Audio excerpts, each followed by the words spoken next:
Hi there guys, and welcome to another episode of the Cover Zero Show with me, your host Simon Conboy. It is of course Friday, so it's time for the weekly review, today being the 12th of May 2017. As well as going through the week's news, of course not a huge amount this time of season, I will be listing my top 10 current offensive tackles in the NFL, so stay tuned for that. I think it's a really interesting list. So we're going to start off in Arizona with the first bit of news. Blaine Gabbert has been signed to be Carson Palmer's backup on a one-year deal. Personally, I think that's all this will be. Seen the odd person mention perhaps they might try and develop him. Of course, he does have some tools. He was a top 10 pick. Clearly wasn't ready to play when he was drafted to Jacksonville. They definitely should have sat him on the bench to give him any kind of chance.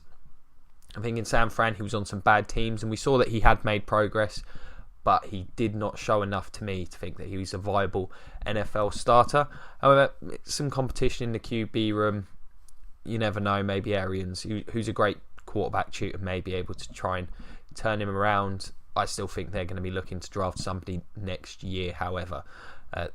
Also with Arizona, Darrell Washington, the former linebacker for them, he was reinstated and has since been released by the Cardinals. It's been a couple of years since he's seen the field.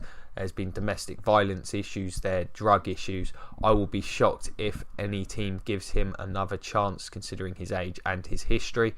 It's a shame. He was a very effective player for them, but I suspect his career is likely done. Former Arizona Cardinal Michael Floyd is now a Minnesota Viking. He signed a one-year, $1.5 million deal to join them. Similarly, he was released last year from the Cardinals due to off-the-field issues, an incident involving drink driving. He's got a lot of talent. I'd say he's probably the most gifted receiver on the Vikings now that he's joined. However, I'm not sure they'll necessarily get too much from him. They've got some young guys I think they may want to bring along. I don't know if you can trust Floyd at this point. You know, there were, as well as that incident, there were other issues. It was a very temperamental kind of player. Poor hands, didn't always look all that interested. So it's a low risk move for the Vikings. He's got potential, I think, to be a low end number one, maybe a reasonable number two. It'll be interesting to see if he gets on the field that much, but there's not much risk here from the Vikings. It will just look bad if there is another incident with him.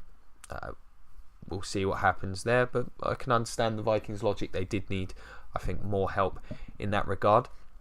I think the most significant news of the week in terms of the 2017 season may be Max Unger, the New Orleans Saints center. He's getting, I believe, his ankle surgery and is going to be out for all of training camp, the preseason, and possibly the first couple of games of the season, depending how he recovers. I think this is really bad news if you're a Saints fan. Even if he doesn't miss any games, you wouldn't think he'd be entirely ready for the season. Of course, some players heal incredibly quickly. There is a chance this ends up being a non-story. However, I'd worry if he misses all of camp, all of preseason. It may take him a while to get into the swing of things. Word is they are looking to sign a veteran centre. There are some names out there, Nick Mangold being the biggest name, and someone you could imagine could step in and contribute immediately on a reasonable level. But Unger is really one of the better centres in the league. I think replacing him would be a challenge if he does indeed miss games, and I wouldn't expect to see him at 100% for the first few games of the season if he does indeed miss all of the off-season programme. I think this is bad news for Saints. Certainly not crippling. He should be back for the vast majority of the season. I think it will just be a case of how quickly he can pick it up and get back up to full speed. This team will only go as far as the offense takes it in all likelihood, and offensive linemen going down, you never quite know, especially a centre, responsible for so much in terms of line calls, what kind of an effect it could have. This could potentially be a real issue for the Saints. I think it's pretty significant stuff. Devin Smith, the wide receiver for the New York Jets, he has tore his ACL and is out for the season.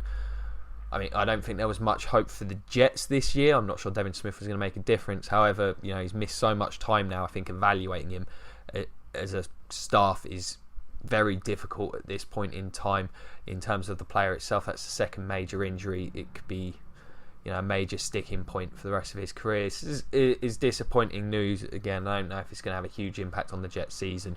I expect them to be, picking the top 5 next year with that roster and all the questions regarding the offense in particular. So this is real bad news for the player.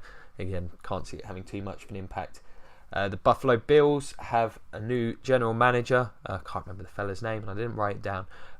Used to be on the Panther staff. It'll be interesting to see how that one goes. I'll look a bit further into him and probably discuss him in next week's episode. Josh Gordon has not been reinstated into the league. I think in this case it's an accumulation of infractions that has led to it. Personally, I don't think he's done anything of large enough significance to me to be, not allowed back in. I understand the, drug issues, and that's a subject, the NFL wants to avoid. But I think there are players in the league who have done worse things, in terms of harming other people. Darrell Washington got reinstated, and he's got those issues, as well as, domestic assault issues. I think anything involving harming another person is a bigger issue, and I think a worse look for the league. But they've decided not to. I think this signals the end of his career in all likelihood. He's 30 now, so he could apply for reinstatement again in the future. Whether he gets in or not, I'm not sure. But it's a shame. That was a real wasted talent in the end. He was superb in his time in the league. The Patriots have extended their centre David Andrews on a 3-year $9 million deal. That's not a huge amount of money. Offensive line, I played better than the sum of its parts last year.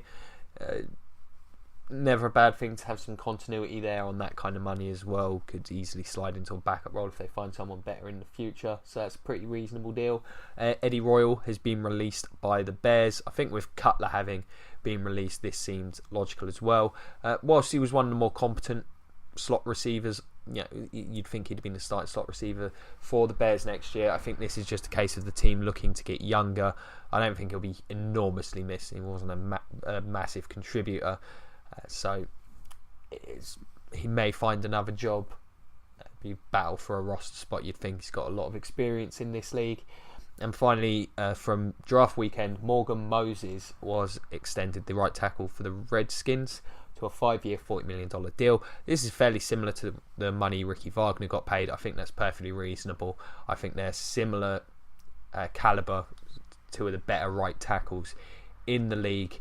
So it is a real solid signing. Trent Williams and Moses, you don't hear it too much, but they are one of the better tandems in the NFL at the tackle position. And if you've got them, don't let them go. The offensive line is all important.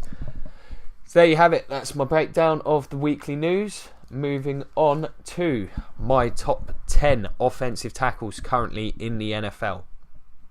Now, some of the ratings here, a lot of this is personal preference. I don't necessarily think there's a huge gulf between most of these players. These are all Pro Bowl to all Pro type players. There is a bit of an emphasis on sort of proven veterans, just because a guy's been in the league 1 or 2 years and shown me something. I tend to go with, if there's a guy who's been doing it for 7 or 8 and is still in his prime, I'm going to tend to go with that guy. So I've got a few honourable mentions. I'll get to them at the end so as not to spoil any of the list. But we'll hop right in with player number 10, and that is the Titans' Taylor Lewan, the left tackle. He's been a very good player in his time there with them. He's going to get a monster extension soon, I am sure. Seems like the real face and leader of that offense. Mariotta's a pretty quiet guy, so I think Lewan has that role for that team. Certainly not the most athletic of the left tackles on this list, but he is a high effort, high energy player, a very effective run blocker, clearly loves the run blocking game, and he was very hard to beat and took a real step up in pass pro last year. So he's someone who's certainly got an opportunity to go up this list. I thought he was decent. Last year was his first truly high-end season. I thought before that he'd been a perfectly solid player. Last year he really took a step up, so he could potentially be regarded even more highly by myself in the future, but I do think he's one of the top young linemen in the league. And moving on to number 9, we've got Lane Johnson, the right tackle for the Philadelphia Eagles. We saw what happened when he went out of the lineup last year. Their offense fell apart early in the season. You know, Carson Wentz had a lot of time in the pocket. Him and Peters are a pretty good combination. And once he went down, things started to go wrong. This is a great athlete, especially for the right tackle position. Looks more like a left tackle and would play there if Jason Peters wasn't, such a difficult player to shift. I don't know why you'd move him. He's been a great left tackle for a long time. And yeah, this kid just, as far as playing right tackle, he can do it all. Too athletic for a lot of the more run-based defensive linemen that you'll see at left end on the 4-3 teams. They're not going to beat him with athleticism often. He's great in pass pro. He's a very good run blocker within that scheme. I'm not sure he'd be perfect in one of the more straight up, head on type offensive. But if you've got him moving around, I think he's as good as it gets, or close to, in run blocking. He's been a fantastic player. Just got to hope he doesn't have any more suspensions. But yeah, he's integral to that offense. Great player. He comes in at number 9. Number 8, rookie on the list, Jack Conklin, the right tackle for the Tennessee Titans. He was absolutely superb last year. A monstrous run blocker. Don't often expect a guy to come into the league and be that proficient in the run game. Normally, they're dealing with much stronger, bigger dudes than they've been used to dealing with in college. That he hit the ground running, was very good in pass protection. I'd expect to see him improve in that aspect. It tends to come along a little bit slower than the run blocking game. Was an all-pro last year. Maybe not the best right tackle in the league last year, but I'm happy to put him here because I think he'll only be better in year 2, and he actually does end up being the top right tackle on my list on that basis. I really do think he'll improve, and he doesn't have to improve much to be the premier right tackle in football for me. Coming at number 7, Donald Penn. Inconsistency was, I think, the problem that he had in Tampa. When he was fully healthy in Tampa, kept his weight down, he was a massively underrated, high quality left tackle. It took me a while to appreciate how good he was, but when he had bad games, he had bad games. Last year was one of his better years. He's kind of always been up and down, had like a great year, then he might come in heavy and then not be quite as effective. But last year he was fantastic. Him and Semele formed a monstrous pairing on that line. He's always been a great run blocker. He is huge, and he's a lot quicker than he looks. Once he's got his hands on a guy, the play tends to be done. He's one of the more overpowering hands guys due to his strength, and as I say, much quicker than he looks. Can get beaten by the better speed rushers to the edge every now and then, but still when he's on his game, one of the top left tackles in the league. He's been doing it a while now. Would certainly be higher if it wasn't for the odd inconsistent performance, but last year he was absolutely superb. So he's well worthy of a place on this list. Player number 6, one of the best tackles of the last decade. Only I think a lot of the more casual fans have only started to hear his name mentioned in the last couple of years, and that is the new LA Ram, Andrew Whitworth. Would be higher on the list, but he's starting to reach that age. I think he's 35 at this point, where could see a decline at any point. But I think we'll probably get one more very effective year out of him now that he's in LA. He was the leader of that Bengals offense for a long time and had just been absolutely solid. Pro Bowl and all pros and stuff finally started to catch up to him, but he's been great for a long time and is just an incredibly well balanced technician on the offensive line. Does not get many penalties, does not make many mistakes, and has just been the epitome of consistency along that line. He's been a fantastic player for a while. As I say, age the only reason he's as low as he is. There was a point where I think him and Joe Thomas were the 2 best tackles in the league. Moving on to player number 5, we've got Teron Armstead, the left tackle for the New Orleans Saints. Maybe not his best season last year. Came into the season unhealthy. Had injuries during the off season. but he's incredibly effective in pass protection. It does help that he's got Drew Brees back there, who's got great pocket movement, and they do tend to call a lot of very quick passes. But I think the last couple of years we've got to see he's a better run blocker than we perhaps thought. I think he's one of the top 3 pass protecting tackles in this league. He's been very consistent. This year, if he's fully healthy, I expect to see him playing Pro Bowl level in that offense, and yeah, he's an asset to that team. Again, this is a name that a lot of people maybe aren't so familiar with, but I think he's a very high quality player. Player number 4, this is a guy who's probably going to be on the list for a long time. Feels like he's been in the league a while and he's still young. That is Tyron Smith of the Dallas Cowboys. Last year wasn't his best season, but it was still a very good season. Of course, got some help on the interior there as well. There's some pretty good players there on that Cowboys O-line.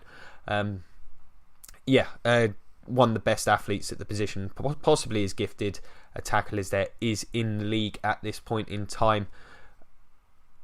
As I say, I feel he didn't have his best season last year, but he was still very effective and very good. Just got beat a bit more than I would like, and perhaps more than I'm used to seeing in pass protection. He's a very good run blocker. Again, this is, physically is almost a perfect left tackle. He's strong, quick, agile, just big. He's a great player. He'll probably be one of the mainstays in this list over the next few years. Player number 3, Trent Williams of the Washington Redskins. For some reason, he seems to fly under the radar. He's been very good for the last few years. I just do not hear his name mentioned too often. Yeah, just a heck of a player. Fantastic in pass pro, fantastic run blocker. Just basically almost as good as it gets. I think he's a very well balanced. I think there's some guys that may be a bit better in pass pro than him, but not by much. And him and Morgan Moses, mainstays of that line. People forget that offense has been productive the last couple of years. Part of that is because they've had very good tackle play the last 2 years. Williams has been very good for a while now. Player number 2, David Bakhtiari of the Green Bay Packers. It must be hard playing on the offensive line for the Packers. I mean, Rodgers, he will not let plays die. Some of those mad rollouts, they do go on for a while, so he certainly makes it difficult on those guys. But you need to have a really good left tackle, and you've got a quarterback that's willing to hold on to the ball like he is. Bakhtiari is just that. My player at number 1 is probably the best pass protector of the last decade or so. I think this guy is probably rocks in at number 2. Hard to judge him as a run blocker, I think, the last couple of years, because that run game has been so bad. He looks good in run blocking. I don't think he's maybe as good as some of these other guys, but what he does in pass pro and the pressures that are on him in that Green Bay offense, they've made me put him this high on the list. I think they really couldn't afford to lose him or replace him. They've lost some other offensive linemen in the last couple of years. There's a reason they re-signed Bakhtiari. He is a top-end tackle, world-class pass protector, long arms, very hard to get around, more athletic than he looks. This is a premier left tackle in the modern NFL. And then player number 1, part of this is career, but I mean, what we said say is Joe Thomas. He's arguably one of the great offensive tackles of all time, possibly the best I've seen. It's probably between him and Jonathan Ogden. Probably throw Walter Jones in there. They're probably the 3 best I've seen. I think Thomas may be the best pass protector between him and Jones. I think Ogden was probably the better run blocker of the 3. It's tough, we're talking about all-time greats there. And Joe Thomas is absolutely that. He has been a all-pro pass blocker since he entered the league. His run blocking's actually improved over the last few years, I think. Shame he's been stuck on the Browns, but there's a reason this guy's been to as many Pro Bowls, made as many All-Pro teams. He has got the best kick, first step off the, kick step in the business. Great at mirroring guys. I mean, you just simply do not see him get beat one-on-one very often. The only sacks you tend to see with him are ones where guys had to work for it. I mean, he's made them work, and just a heck of a player. If you could take any left tackle of the last 10 years, you got a lot of good options, but I think it's pretty clear Joe Thomas is number 1. Haven't seen him fall off yet. I don't believe there's any reason to next year, and plus he's got some more talent around him in terms of his O-line this year. The Browns could be very good at that spot. So Joe Thomas comes in at number 1. heck of a player. I'm a massive fan of his. So just a couple of honourable mentions. The other guys that were sort of considered around that 8 to 10 range. Morgan Moses, the right tackle for the Redskins, as I mentioned earlier. Taylor Decker, I thought he was fantastic for the Lions as a rookie. I just thought Conklin was a little bit better, but we'll get to see Decker playing on the left. Should be interesting. I think he's a good player. He played on the left last year, but seeing how he does in year 2, and his new line mate Ricky Wagner, formerly of the Ravens, again one of the better right tackles. Part of me wanted to go with 5 right tackles and 5 left tackles, but I thought really I'm just going to go with who I think the best tackles are. So Wagner and Moses can feel, unfortunately, if I'd gone for more, tried to balance up left and right, they're guys who would have made the list. They weren't far off from making it as is anyway. So there you have it. Those are my top 10 offensive tackles currently in the NFL. What do you guys think? Anyone you think I got wrong? I wouldn't. You feel free to disagree with me on the exact positioning of it. I'm personally, put a lot of that down to personal preference. I think, if you've made the list, it means I have a lot of respect for your ability to play the game. I don't think the gap necessarily between 1 and 10 is enormous. You'd be happy to have any one of these guys on your team. So let me know, what do you think? Is there anyone I missed out? Anyone I didn't mention? Or anyone that you think should definitely have made the list? Someone you don't think should have been? Let me know, whether it's the comment section below, Cover Zero Facebook, find me on Twitter at Simon Conboy. I'll be more than happy to have that discussion. Love talking ball after all. Thank you very much for watching. Check out some of the other stuff this week. I did a Cover Who, where I talk about a player who I feel has been forgotten since their retirement, but was a very good player when they were in the league. I speak about the San Francisco 49ers, what they can do at quarterback, as well as there's draft reviews, free agency reviews, all that kind of thing. So check those out if you've enjoyed this. Don't forget to like, share, subscribe, check out the Patreon, all that good stuff. It'd be thoroughly appreciated. Thank you very much for watching. Do appreciate it. It's been a pleasure as always. Have a great weekend and go Bucks.